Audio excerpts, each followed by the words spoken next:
It's a possible. I was kind of thinking. Alright, Hi, my name's Alec Shermer. I'm Nevin DeParlo. I'm Justin Jaquinto. We're all senior mechanical engineering students. We comprise C Team 19. And we are working on the endoscopic dilation monitor project. Hi, I'm Rick Zabarik. I'm a gastroenterologist at UVM Medical Center, and I'm very excited to do this senior engineering projects with this group of senior engineers.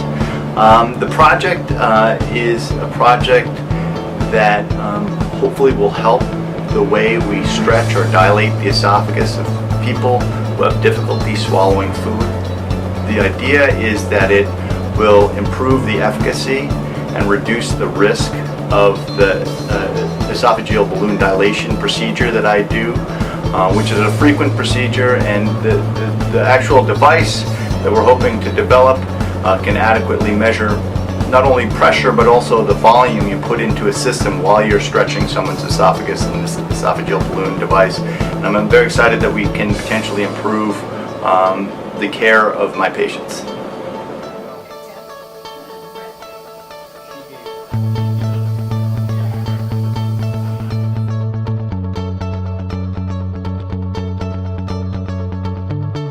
So initially we were thinking of having a wireless connection and basically having each sensor off to the side, but then we found out that we can have a pressure volume sensor together into one design, and from there we found out, because the system is all together, that way we can have one wired connection and have less room to have any sort of differences in data or any room to have any technical problems.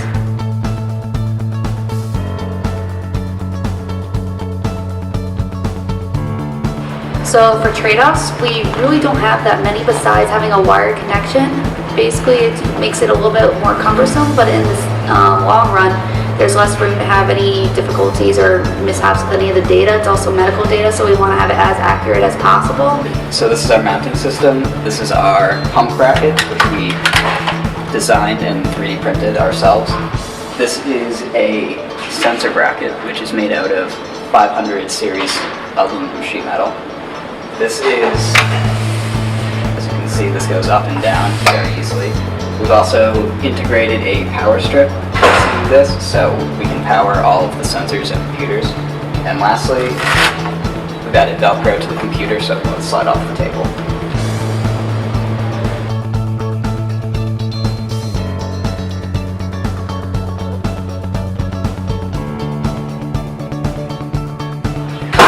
So some of the skills that we've used for the project so far have been, we used SolidWorks for CAD, designing some of the mounting brackets and components.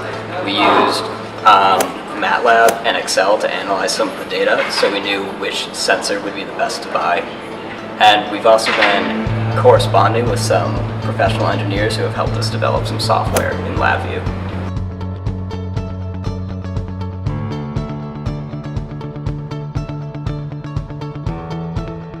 So in addition to all of the course testing that we've had to do, we also have to do a lot of testing to make sure that it gets passed by the International Review Board, or IRB.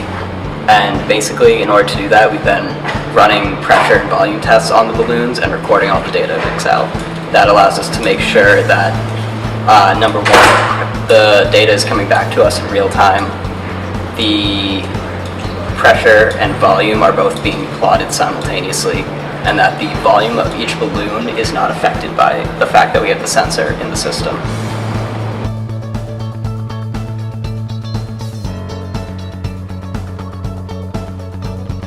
So at the beginning of the year, we set out to achieve a number of tasks that we established with our two clients, Dr. Rick Zubrick and Silas Hill. Our main goals were to create a device that could plot both pressure and total volume in real time so the doctor could view them during a procedure, as well as create data logging tools that can be used for post-processing and analysis to track patient progress. From there, we were also able to integrate a custom software interface that's specific to our sensor and encompass the entire package into an easy-to-use rolling mount stand. In terms of did we succeed or not, we actually were able to far succeed or exceed our expectations in developing a professional interface and mounting system that encompasses the whole thing into one package.